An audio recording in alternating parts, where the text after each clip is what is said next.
Hello everybody, Jamie the Board Game Man, and today we're looking at a game from the year 2018. It's a 1 to 4 player game. It takes about 30 to 40 minutes to play. We're flying to Italy, Burano, Italy to be exact, where all those famous colorful homes are built.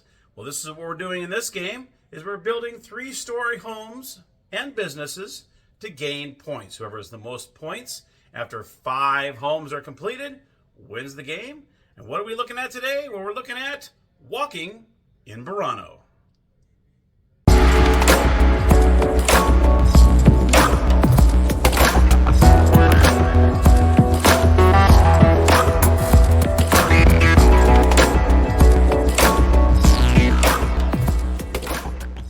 All right, everybody, here we are with walking in Burano. Let's take a look. Okay, so you can see here I have it set up in a 2-player game. And the object of the game is you're trying to build 5 homes or businesses 3 stories high. Once a player does that, it triggers the end of the game. Everyone has the same amount of turns. So, for instance, if the first player ended up building their 5th building and the 3 stories that they had to do, then everyone gets one final turn. Everyone gets the same amount of turns in this game. And then you tally up the scoring, which I'll go over in a minute. You can see I have this set up as a 2-player. We've got a little kitty cat here as a first player marker. You're also going to have 2 scaffoldings. Each player is going to start off with 4 coins, and then 4 of these markers that have 3s on them, which I'll go over in a moment. You also have the bank over here that have 3s and 1s in it. You also have the cards that we'll be drawing from, that we'll be building our homes.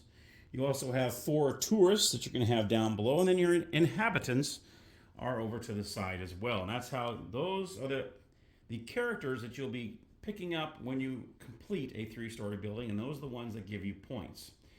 Okay, now the rules of the game is you're trying to keep all the homes as you're building them the same color, all 3 stories. There are ways you can break the rule, which means you have to use one of these little markers here, which are 3 points each at the end of the game. So every time you break a rule, well, it's kind of like minus 3 points at the end of the game. So you really don't want to try to break any rules if you can help it. But later on in the game, you just might have to. Okay, so you're going to look and see. We have first floor, second floor, and third floor cards. The number of cards out there depends on the number of players you have in the game. It's the number of players plus 1. So you can see here we have a 3-player game, so we have a 2-player game, so we have 3 cards out. If you had a 3-player game, you'd have 4 cards laid out. And of course, if 4-player, you'd have 5 cards laid out. So in this case, we have a 2-player game. All right, so the first player is going to go ahead and look and see which column that I want to draw from. Now, you can only draw from one column only. Like I can't pick up, oh, I want this red one here and then cross over here and do that. I cannot do that. I must draw in the same column. Now, I can either draw from the bottom or I can draw from the top. Okay. In this instance here, I'm not able to just say, oh, I just want the pink one on the second floor. Okay, I can't do that. If I want that second one, I'd either have to pull up this one and this one, or I'd have to take this one and this one. That's pretty much what you have to do. Unless earlier in the turn, if someone would have taken this first one and this was left exposed, then yes, that's when you can take that. But as of right now, nothing's been taken yet, so you can't just strictly take the second floor as of yet. So I'm going to go ahead and look on my turn, and I'm going to say, okay, let's see here. I want to go ahead and take that red bottom one right there. I'm going to go ahead and start my red building. I'm going to go ahead and take just that one. Now this is how you want to think, because you do get coins back for when you take cards from the table. And each turn you must take at least 1 card. You can't say pass, okay? You have to take at least 1 card, whether it be on the bottom or the top. Or in the middle, if it's in the middle of the round and that second floor is exposed, then you can do that as well. How you're gonna think about when you get these coins back is you're gonna get a coin back pretty much at the 3 is the maximum, but obviously you can't get 3 coins because you have to take at least a card. But that's how you want to think about it when you take these. Since I'm only taking 1 card, all right, I'm gonna go ahead and get 2 coins back. If I were to draw 2 cards, I would get 1 coin back. If I draw the whole column, then I would get no coins. So you're going to think of it as 3 is the max, and then for every card you get, you minus 1. But like I said, it's impossible to get 3 coins on your turn because you have to draw at least 1 card. Hopefully that makes sense. Okay? So in this case, I'm only going to get this one card down here, all right, to start off my red building. So now the most you can have is 5 across. That is the most you can have. So temporarily, you're going to have these scaffoldings here. And you'll see why in a minute, why those come into play and why they help you out a little bit. Oh, you also have the scorecard down here too, by the way. I almost forgot to mention that. Okay, so I'm going to go ahead and place this here. And I'm going to get 2 coins back because I only draw 1 card. So I'm going to go ahead and get 2 coins. Now, temporarily, this is actually in my hand. I can decide to keep this in my hand and build this later, or I can go ahead and build it now. If I build 1 card, it will cost me 1 coin. If I build 2 at the same time, then what it'll do is it's going to cost me 1 for the first one and 2 coins for the second one. If I want to build, like I drew all 3 cards and I want to go ahead and build all 3 cards, it's going to cost me 1 for the first, 2 for the second, and 2 for the third. So it would cost me 5 coins if I want to do 3 cards on 1 turn. 1 is always the first card, 2 is always the second, and 2 is always the third. Okay. So in this case, I'm going to go ahead and build this. So I got 2 coins for just drawing 1 card, but I'm going to spend 1 coin to build this one. If I didn't want to, I can hold on to it. The maximum of cards you can have in your hand at one point is 3. Okay. And at one point, you cannot have no more than 6 coins in your possession. Okay. That's another rule. 2 of the rules are no more than 6 coins and no more than 3 cards in your possession that have not been built. Okay. So now my turn is over. I went ahead and I drew 1 card, got 2 coins, I built, and I went ahead and replaced 1 coin back. Now we're going to go to the second player. What does the second player want to do? He decides he's looking at it right now. He says, well, I might as well get one of those green first ones. I don't know if I want to get any of those second ones yet. But let's just say he wants to. That way I can show you what the scaffolding does. Let's just say he goes ahead and grabs this one and this one. He grabs these 2. Whoops. Okay. He grabs 2 cards. So he's going to get 1 coin back in his possession. Now let's say he wants to go ahead and build this green one. So he's going to go ahead and push these over. It doesn't matter where you put them on the bottom. And I'm going to go ahead and build this green one. So I'm going to go ahead and pay that $1 right back. Okay. Now let's say he wants to go ahead and build this pink one. So what he's going to do is he's going to put this on top of the scaffolding, showing that this is under construction, so he can place this second story right there. Obviously, that's going to cost him 2 coins because that's the second one he's going to build. So he's going to go ahead and turn in this 3 and get 1 back. And that's okay. So that's the only time you can really build a second story or second floor is if you have the scaffolding on the first. Okay? So that's how the scaffoldings come into play. Okay, I had my turn. Second player had their turn. Now what happens now is the first player marker is going to go to the second player now.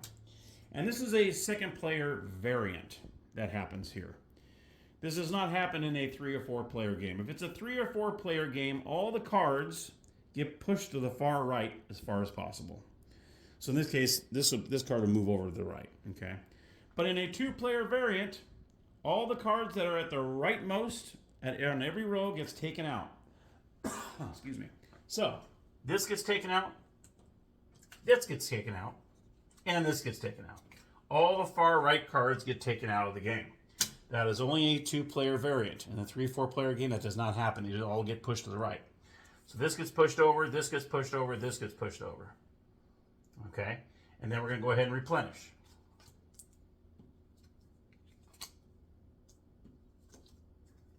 Oops. Okay. Some of these are right side up, some of them are upside down. Okay. Here we go. So now we got our rows back together. Now it's going to be the second player's turn, and they're going to decide what they want to do. Let's just say he's going to go ahead and for demonstration purposes here, I'm going to go for, thing is he has to be able to build this stuff too. He only has 2 coins. So he wants to maybe get that 3rd floor roof up there. That way he can get some coins back and actually build it, and he can still have that 1st floor under construction. So that's what he's going to go ahead and do. So he's going to go ahead and take this roof here. All right. He's going to go ahead and place that roof. He's going to get 2 coins for only taking 1 card. So he gets 2 coins. He's going to build the roof. That scaffolding will still be into play here because he still needs that first floor. He's going to go ahead and pay the 1 coin to build that. All right. And that will be the end of his turn. Now it's going to come over to me. I've got the red bottom here. So I'm going to go ahead and pick up a red second floor and the orange third floor because I can pick from the top up. I'm going to go ahead and I'm going to get 1 coin, okay, for doing that. I'll go ahead and build this one. That's my second floor. That's going to cost me 1. And let's just say I want to build this orange one, okay, and it's going to cost me 2. And what I can do is I can take this scaffolding and flip it over to the second floor side. You know, so the first floor has a door, second floor has this. I can go ahead and do this, and that way that is legal. Okay, now I've got 2 scaffoldings in that row. I can do that. Okay, but now I have to be careful. I can't use the scaffolding in any other areas. Once you build, that's it. You can't move them. Okay, so I went ahead and did that. That is my turn. I don't know if I normally do that in the play, but I want to show you how you can maneuver these scaffoldings around to your advantage. Okay. All right, so that's the end of that round. Okay. The outermost ones are taken out, so this one, and this one will be taken out of the game. All these will slide over like so.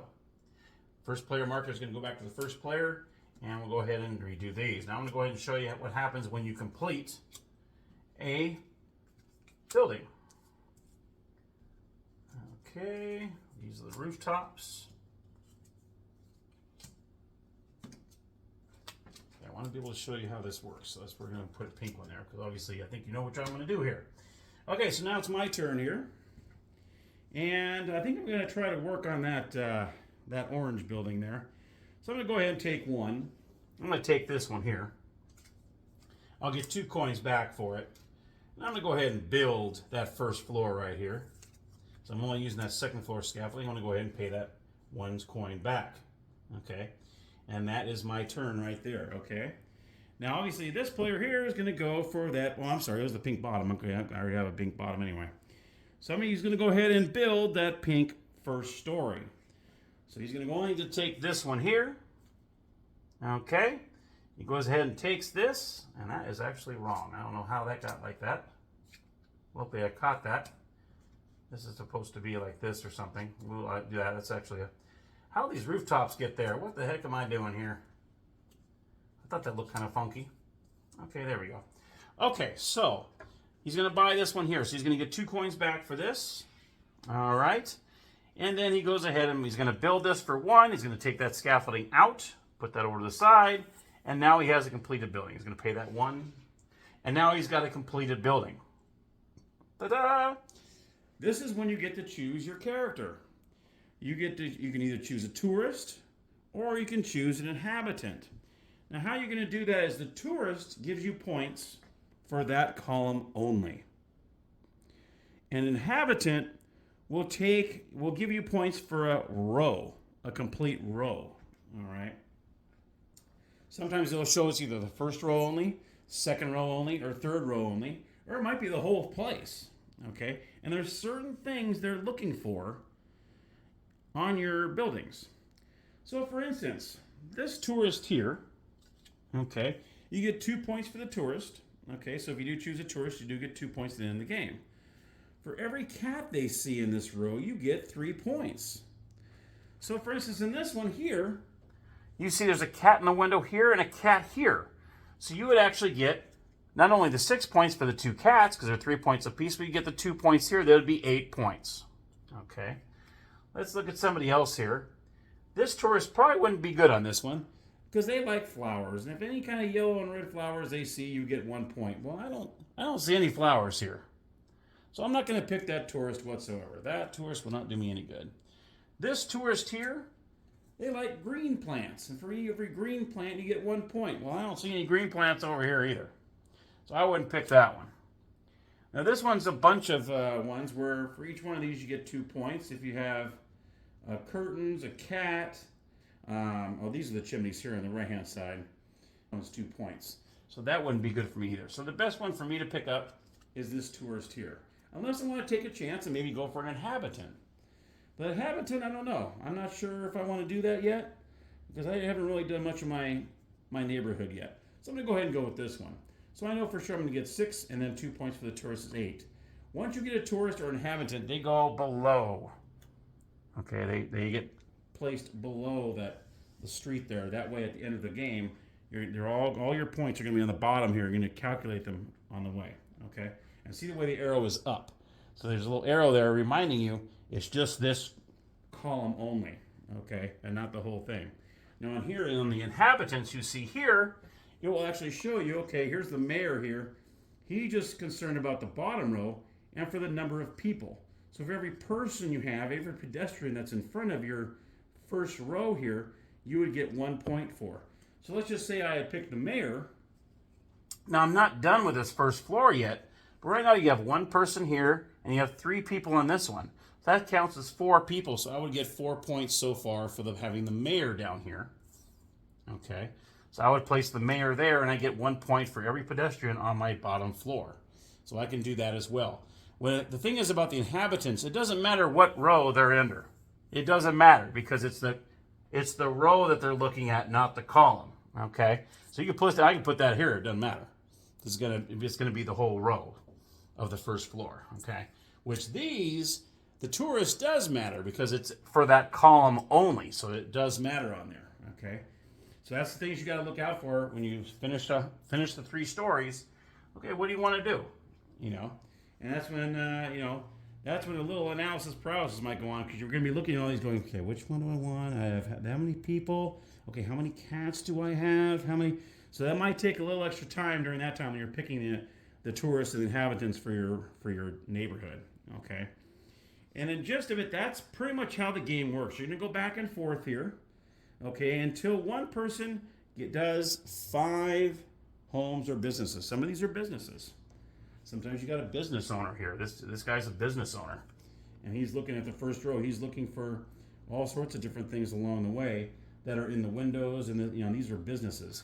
So you can see here, like let's see if we can find a business. See, here's a business right here.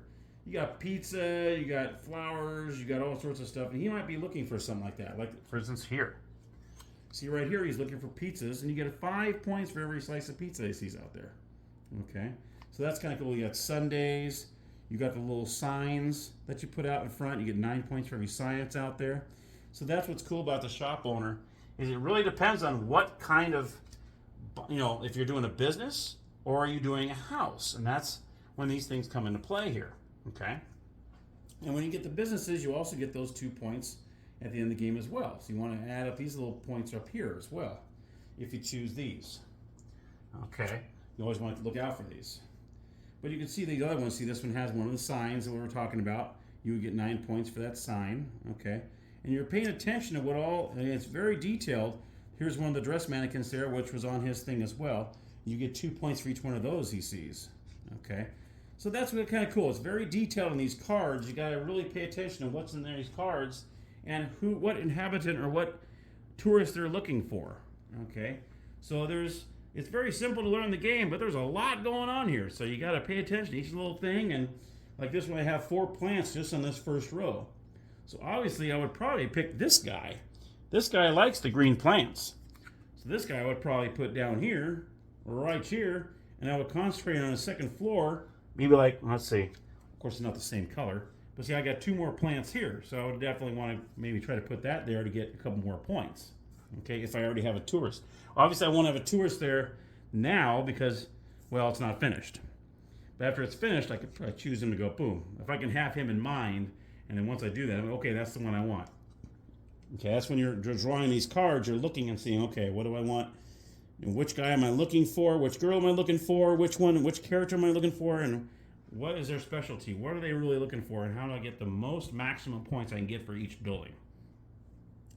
Now, the one thing you want to keep in mind is you have some of these cards here that the windows are closed. You see there's a little X there, okay?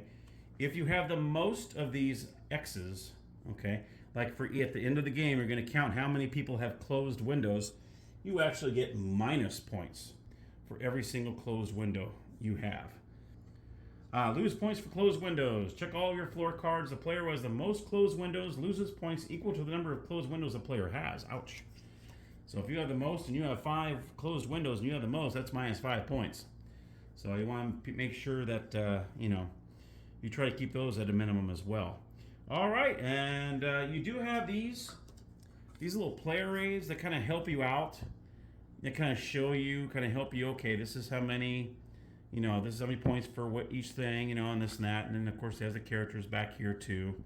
And what's pretty cool is that Santa Claus is actually in here, too. Of course, he loves chimneys, of course. And here he is right here. So, obviously, for him, he only cares about the third floor because that's where the chimneys are. So, you get 3 points for every chimney you have. So, that's pretty cool that they have Santa Claus in here, too, as an inhabitant.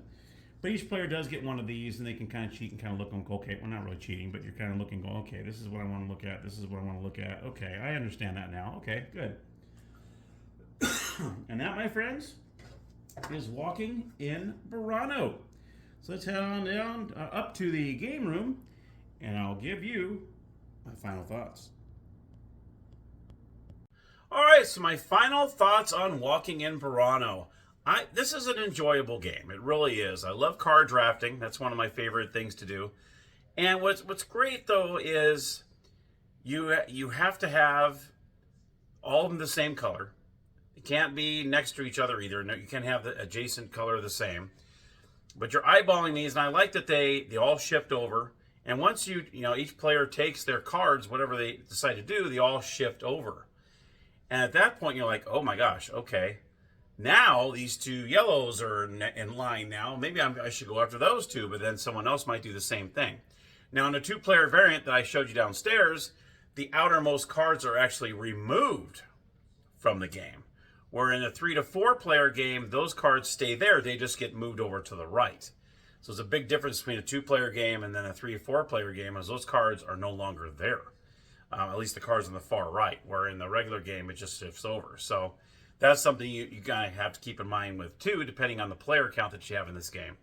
But I enjoyed it. It's kind of a kickback, you know, kind of enjoy the game. It's thinky. It really is thinky, you know, because you're really trying to, you know, because you have to have these colors of these homes in the same, you know, now you can have a different color and use one of those 3-point chips, and you lose 3 points at the end of the game for each one of those that you use to break the rules. But, I mean, you really don't want to try to touch those as much as possible just because of that. But there might be a time or two where you might have to. You only have 2 scaffolding cards, so those are really cool, too, because they kind of help you along. It's like, okay, I don't have a second floor yet, but I want to build that first floor and put that scaffolding there, just kind of, okay, I'm in the middle of the building.